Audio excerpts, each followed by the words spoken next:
Tonight on the Northwestern News Report, celebrating Black History Month, Northwestern organizations kicking off a series of events. We take you inside one event centering care and community. And what's behind the recent restaurant closures in Evanston? We dive into the reasons and the city's actions. Plus, instruction innovation. Why one McCormick professor is winning an award for his curriculum tailored to meet students' needs. All that and more on the Northwestern News Report. It's your news right now.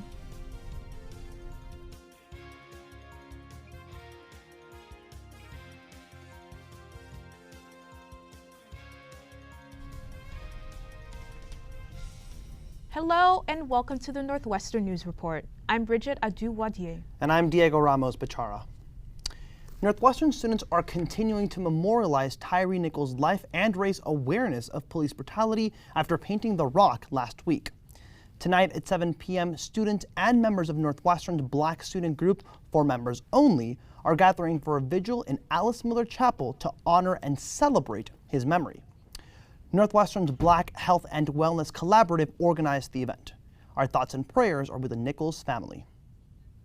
Off campus, Evanston Police Chief Shanita Stewart and Second Baptist Senior Pastor Michael Neighbors hosted a Q&A on Monday. They spoke to residents about how the Evanston Police Department will address mistrust in the community and continue to improve. Stewart and Neighbors said the forum's purpose was to be proactive and ensure a similar incident to the murder of Tyre Nichols does not happen in Evanston. Multiple faith leaders and Evanston police officers addressed the crowd at the Second Baptist Church. The topics covered included policing alternatives and increasing community partnerships between the police and local religious organizations. By forming more partnerships with Evanstonians, Stewart hopes to build trust and confidence among residents. She says every conversation she has is a step in the right direction. And Northwestern Multicultural Student Affairs is kicking off Black History Month with a series of events including art making and community gatherings. This year's theme, Streaming Blackness, Now and Forever, celebrates Black diaspora's past and present and centers love, care, and creativity this month and beyond. It's around seeing the vision, right? It's around unity. It's around working towards building a sense of cohesiveness among kind of the Black student population at Northwestern more broadly. Now, throughout the MSA and the Office of Religious and Spiritual Life are going to be hosting a weekly reading series engaging with Tricia Hersey's book, Rest is Resistance. Every Friday at 3 p.m., they seek to create a space for people to simply take a moment and rest from all the deadlines and expectations imposed by society, reminding everyone that, quote, you are worthy of rest. Unlearning and relearning what it means to be present with ourselves, with other people, and to be resting, right? To really prioritize relaxation, to really prioritize freedom of mind, of soul, of heart. And of course, looking forward to the rest of the month, Northwestern already has a lineup of celebrations and programming. Earlier today, the Black House hosted a dream and doodle session exploring Black imagination as liberation. And programming will continue this week with a workshop on trans and queer resistance to policing tomorrow at 3:30 and a throwback Thursday night at the Black House with sitcoms and snacks.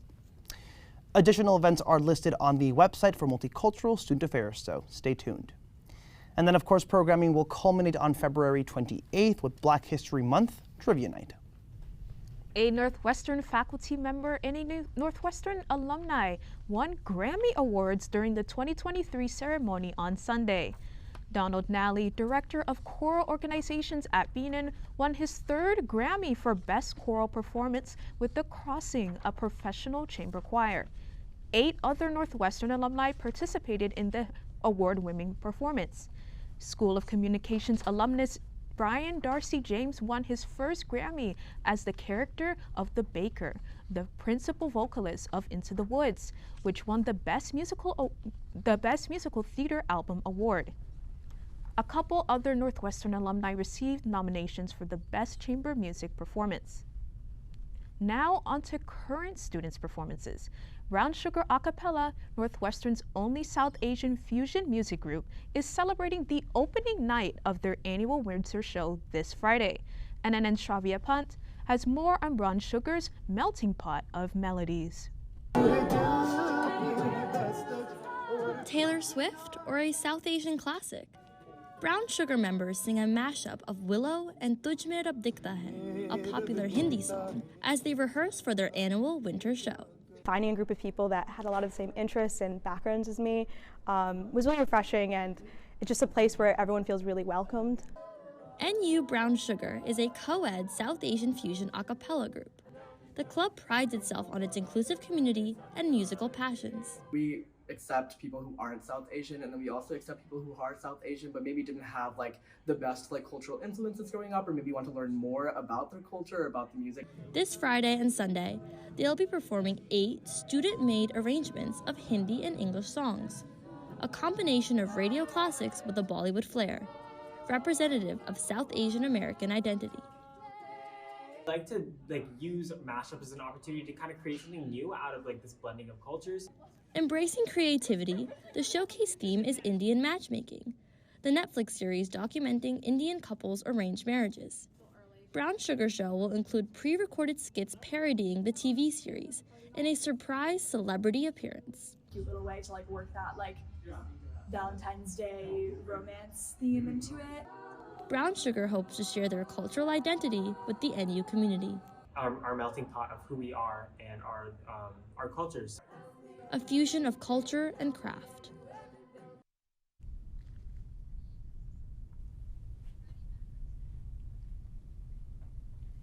And Shravya joins us now in the studio with co-music director of Brown Sugar a cappella, Rakeen Hussain. Shravya? Thanks, Bridget. Rakeen, thanks for coming in. Could you talk to me a little bit more about your set list for the show? What went into arranging all the music that we're going to hear this weekend? Yeah, so one of the amazing things about being a music director is that our sole responsibility isn't to make the music. One of the mantras that we like to share with new members, old members, and everything in between is that anyone can and should arrange. So from a month-to-month basis, we're always getting different arrangements. People in the group are always constantly experimenting, and we always love to see what people have in the works. Awesome. And because your music is a fusion of South Asian and English music, what message do you hope to share with the audience? Yeah. Everything that we do is different. We're always trying to represent a variety of cultures, a variety of sounds, and always experimenting with the type of cultures that we're trying to represent. Coming to support us and seeing the different things that we're trying to, come up with, the different types of cultures that we're trying to represent is solely dependent on the support that we receive from our audiences, since everything that we do is always different and always new and fresh. Thank you so much. Thank you, Shravya and Rakeen. Coming up after the break, what's behind the closure of some Evanston businesses? We give you a local economic update. And how Northwestern students are navigating internship searches and taking advantage of the university's resources. At Northwestern, we're wildcats in every way.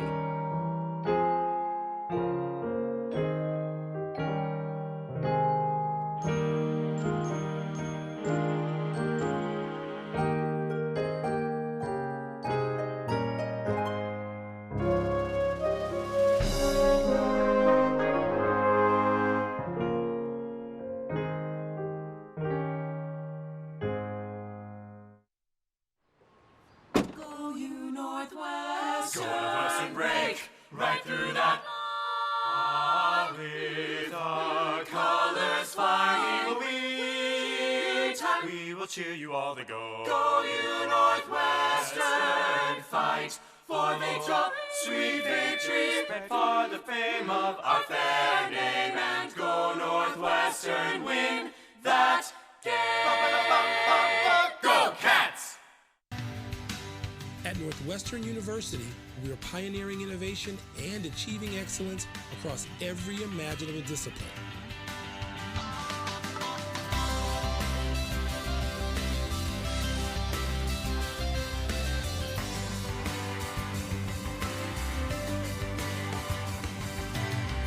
At Northwestern University, the possibilities are endless.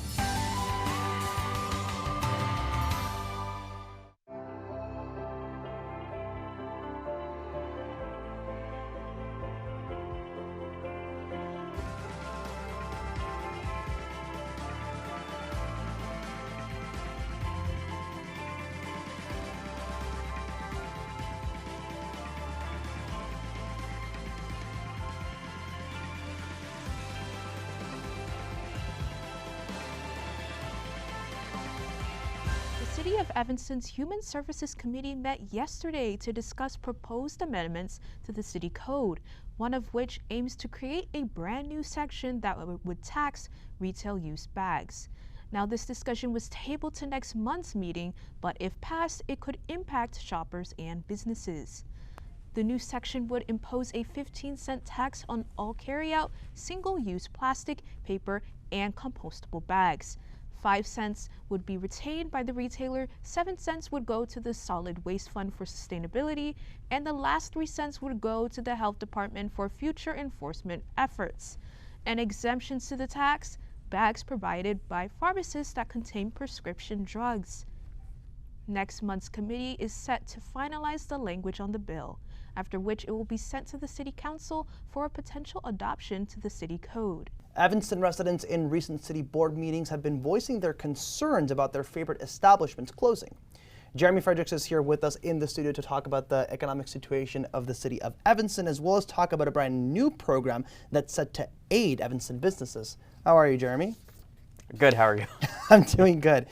So Jeremy, tell me, what does the data presented at the city meeting say about businesses in the city of Evanston? So in the last half of 2022, there was a net gain of 28 businesses. 30 new ones were added and just 2 closed. In January, only 3 businesses were added. That's compared to the 8 that we saw in January of 2022. Businesses also closed down last month, including the Flat Top Grill, Smiley Brothers, and the Decalash Salon. Fundraisers also occurred for a couple of businesses. Right, and so what is the office vacancies rate in Evanston, and how does that figure impact the local economy? So it's at 11.5% now, which is down from its peak in the middle of the summer, which was at 14%. This basically means that people are not coming into the office as frequently as they used to. To put it in context, though, Evanston is faring better than the national average, which is 6.5%, and Chicago, where more than a fifth of offices are vacant. Businesses are continuing to struggle with inflation, labor shortages, and then fewer people coming into the office. And then tell me, Jeremy, what is the city's plan to actually help businesses this year? So the city is planning to distribute about $600,000 in economic development throughout the year. It's going to include $50,000 to support entrepreneurs, $100,000 for their new Legacy Business Grant program, which is going to help businesses that have been in place for at least 20 years. The program is still kind of getting off its feet, and we expect more information later in the month. They also are planning to give $250,000 to help businesses become sustainable. Right, and I see that you didn't touch on the resources from the American Rescue Plan. So how does the city of Evanston plan to allocate resources from that program and funnel that into the city? So the city got more than $40 million from the federal government. They still have about $5.75 million left. They previously used the money on public health, infrastructure, and a guaranteed income program with Northwestern. They're still debating what to do with that remaining money. Diego? Right, well, thank you so very much, Jeremy. Thank you. Bridget? While summer and summer weather might seem far away, summer internships are top of mind for some NU students. NNN's Naya Reyes gives us the inside scoop on how some students are navigating the search and the NU resources that can help. Some students say the summer internship search can be time-consuming and stressful.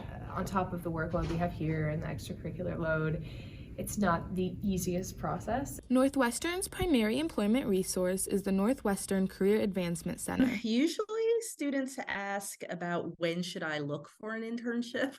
That's a really popular question. And the answer? It depends on the industry. NCA hosting 17 industry-specific pages on their website. About how to write the emails and what to do after they email you back, and there's a lot of step-by-step instructions on what to do. NCA also providing students with the resources to overcome barriers. We have Cat's Closet that helps students who are in need of business casual clothing, the Summer Internship Grant Program, which provides a $3,500 stipend for summer internships that are unpaid. And NCA has career advisors specifically for BIPOC and first-generation low-income students. I think it gives them a chance to meet with a advisor that shares their identity, as well as have conversations about diversity, equity, and inclusion in the workplace. Despite these resources, some students are still struggling to navigate the necessary resources for finding internship opportunities. you know, there's only so many people that they can bring on campus to speak with us. There's only so many slots they can offer. Resources, helping Northwestern students as they put in the work to find summer internships. Now to Naya in Ritfisk Hall, where the offices of some Medill Career Services sit. Naya? Hi, Bridget. Right now, I'm standing in front of some Medill Career Service offices where you might meet to discuss your professional future if you're a Medill student, that is. Medill students should also check out Medill Airtable, where internships are searchable by deadline. Back to you guys in the studio. Thank you, Naya. For more information on internships, check the NCA website or email nca@northwestern.edu. The Evanston Human Services Committee met on Monday night to consider an ordinance that would grant employees more control over their work schedules. Now, small business owners are actually attacking the ordinance because they say that they need more support from the city rather than more restrictions. The measure is now tabled to next month's meetings. Now, the ordinance known as Fair Work Week is a similar measure enacted in the city of Chicago back in 2020. And if enacted, it would require employers to give at least 14 days notice of work changes and provide additional compensation for shift changes. And the ordinance would also require employees to offer additional hours to part-time employees before hiring more staff. And if approved, Evanston would impose a fair work policy a bit more stricter than the city of Chicago's. This one would set a minimum turnaround time of 11 hours between shifts. After the break, an artist's attempt to appeal to alien life. How this new exhibit at the Block Museum explores the intersection of human existence and science fiction. And is the warmer temperature here to stay? I bring you the latest weather forecast after the break. If you want to be a parent, it doesn't matter how you play, what you wear, how you dance, or even what direction life takes you. You just need to be there. You don't have to be perfect to be a perfect parent. Thousands of teens in foster care don't need perfection. They just need you.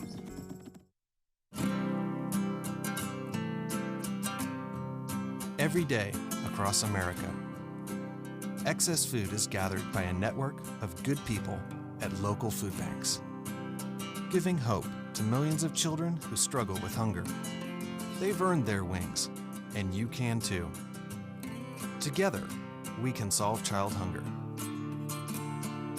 Support Feeding America and your local food bank at feedingamerica.org. Welcome back. Ananya is with us here on this very chilly day in the studio to give us the latest weather update. Ananya? Welcome back to the weather on NNR. It's your weather right now. Lately, I've heard NU students talk about, myself included, talk about how warm the weather is. So apparently 40 degrees is shaping up to be the new 80 degrees. I may be forgetting my South Carolina roots with that one. Midwestlander aside, let's dive into the weather this week. Tomorrow we're going to be seeing some sun shining at 41 degrees with a low of 36 degrees. For some NU students, that's almost like a calling for mini dress weather. For the Cali and Florida people, it's more like wearing a lighter sweater. Let's not start picnicking on Deering Meadow yet though.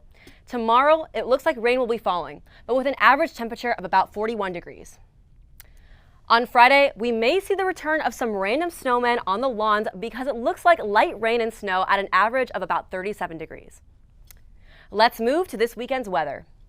It looks like Saturday and Sunday are both two of the sunnier days. Saturday will be colder at 33 degrees with wind speeds ranging from 7 to 12 miles per hour. Sunday will also be another chance for warmer weather, averaging 44 degrees. Overall, it'll be a nice weekend with the sun shining. But don't let that fool you. I don't know about you, but I'll still be rocking my beanie. That's all the time we have for now. Back to you at the desk. Thank you, Aunt Nadia, and I do hope you don't forget your South Carolina roots. Northwestern announcing yesterday that they will continue their test optional policy for the class of 2028 applicants. The test optional policy began for the class of 2025, now continuing during the 2023 to 24 admission cycle. This policy removes the SAT and the ACT requirement, but applicants are welcome to report their scores if they still choose to. Northwestern also accepts super scores, which are a combination of applicants' highest scores from each section of the SAT or ACT, if they took those more than once. Students may also submit other testing like advanced placement or international baccalaureate scores in addition to their application.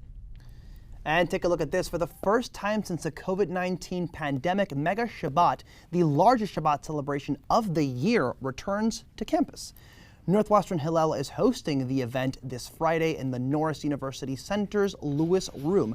Now, according to Hillel, almost 400 students, both Jewish and non-Jewish, are expected to attend. Students can choose to participate in a variety of events, including Shabbat prayer services at 5:15 p.m., mocktails at 6:15, and Shabbat dinner at 7. And so having an event like this where there's so many more people and there's so many people who aren't regular goers, there's all these different kind of sub-communities that you can attach to. It's definitely an opportunity for people to attend. And of course, for all those who celebrate Shabbat, one critical aspect is coming together as a community. The goal is just to have the Jewish community, the non-Jewish community, really anyone who wants to experience Shabbat to have a night together. Now, unfortunately, registration on the Hillel Hub has officially closed, but the wait list is still open. Now, Hillel says that they hope that all students who are on the wait list are able to attend the event, and to add your name, you can scan the QR code on your screen right now. The Block Museum of Art hosted an opening on Saturday for its latest exhibit, The Heart's Knowledge. The event featured a conversation between the artists Dario Robleto, Jennifer Roberts, a professor of the humanities at Harvard University, and Lucienne Halkowitz, astronomer and founder of the Just Space Alliance, an organization that promotes the ethical exploration of space. NNN's Jonas Blum takes us to an out-of-this-world experience. A new exhibit at the Block shows the cross-sections between art, science, and history. I consider myself a citizen scientist who's trying to bridge the gap between art and science. It features the work of artist Dario Robleto, exploring how human emotions and art could appeal to alien life. I've been deeply invested in the history of our quest to record each other's hearts. The exhibit relies on science fiction. During the opening, Robleto said he hopes it shows positive ways to interact with potential extraterrestrial visitors. It features 3 distinct sections, each designed to invoke a different emotion. The exhibit is broken up into 3 parts. There's the wavelengths, the heartbeats, and the horizon section. The collection is a 3-hour immersive, beginning with 2 films exploring the history of the human experience. Horizon sections is gifts to give to extraterrestrials. This section embraces Robleto's idea of aliens, while the heartbeat section is how he wants humanity represented. Like recordings, both like audio and physical recordings of human heartbeats. Along with printed heartbeats, Robleto's installation features metal representations of the first recorded human heartbeat from 1870. The exhibit attracts artists, historians, and scientists. Cynthia Lee is an artist based in LaGrange Park, Illinois. Interest in capturing abstractly conceptual scientific theories. Phoning home from the Block Museum. Jonas Blum, Northwestern News Network. Thanks, Jonas. If you're interested in learning how not to offend the aliens, you can visit Robleto's exhibit for free at the Block Museum. It's open from 12 to 8, Tuesday through Sunday. Up next, a topic of interest for all Northwestern students, sports. And with another basketball season, Maria Heim gives us a sports update. Maria? Thanks, Diego. The men and women's basketball team seasons continue to be in full swing. Let's take a look at how the Cats did this past week.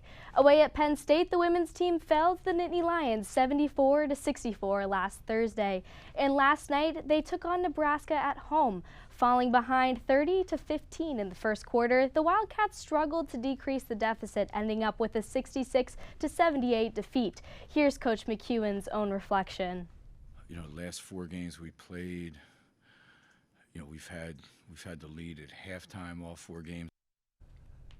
For men's basketball, Coach Collins and his team took on Iowa away last week, but lost 70-86. This trend continued into Thursday when the Michigan Wolverines landed in Evanston. A packed Welsh Ryan Arena and energetic student section wouldn't be enough for the Wildcats, as they couldn't match Michigan's lead by a 12-point margin. Yet, back on the road, Northwestern's defense upset the Wisconsin Badgers. An awesome moment shared here with Coach Collins after the team won 54-52. Thursday's a big day for both teams as the men's team travels to Ohio at 7 p.m. and the women's team faces number 8 Maryland at home at 7:30. Hard-fought games from Northwestern, but one question remains. Will they make it to March Madness? We'll be following closely. Diego? All right, I will definitely be at that next game. Thanks so very much, Maria. And coming up, how a McCormick professor won an award for tailoring his class to students' needs. That's coming up next.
And welcome back.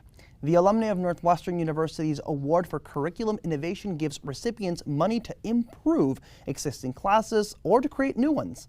NNN's Paris Francois spoke with one winner about how he plans to improve class content. Assistant Professor Jeremy Keys is redesigning Mechanical Engineering 240 with student opinion in mind. For a number of years that the Mechanical Engineering 240 class was getting negative reviews from students. The change, funded by a $12,500 Northwestern Curriculum Innovation Grant. The majority of the funds are going to be used to buy consumer products that students will be able to actually take apart, put back together, and learn about the different components used therein. Students say they love Key's engaging teaching style and his willingness to go above and beyond. He had very interactive office hours, so it just felt like he wanted to connect more beyond the classroom. The course will now include product archaeology, where students take apart everyday items and learn from what's inside, making the currently lecture-based course more hands-on. When you take components apart, you learn how other engineers have solved similar problems. Once disassembled, students think creatively to put them back together. They're actually going to redesign one of the load-bearing components. They're going to use 3D printing to redesign that component. McCormick second year Alex Gerber says Key's re-engineering of the course will help students beyond school. A lot of these people in this major and these students, they're going straight from school to industry. And this isn't just a small project for Keys. Is going to be a multi-year process, and I hope we can really refine this into something that is a really central part of the curriculum. Hoping to turn students into more creative engineers. Paris Francois, Northwestern News Network. Thanks so very much, Paris. Now, the Award for Curriculum Innovation is an annual grant that is given to at least 2 professors each year. Well, that's all the time that we have for tonight. Thanks for watching. And thanks for tuning in to this week's episode of the Northwestern News Report. I'm Bridget Adu-Wadier. And I'm Diego Ramos-Bechara. Be sure and stay tuned to watch Politicat at 8 p.m. Have a good night.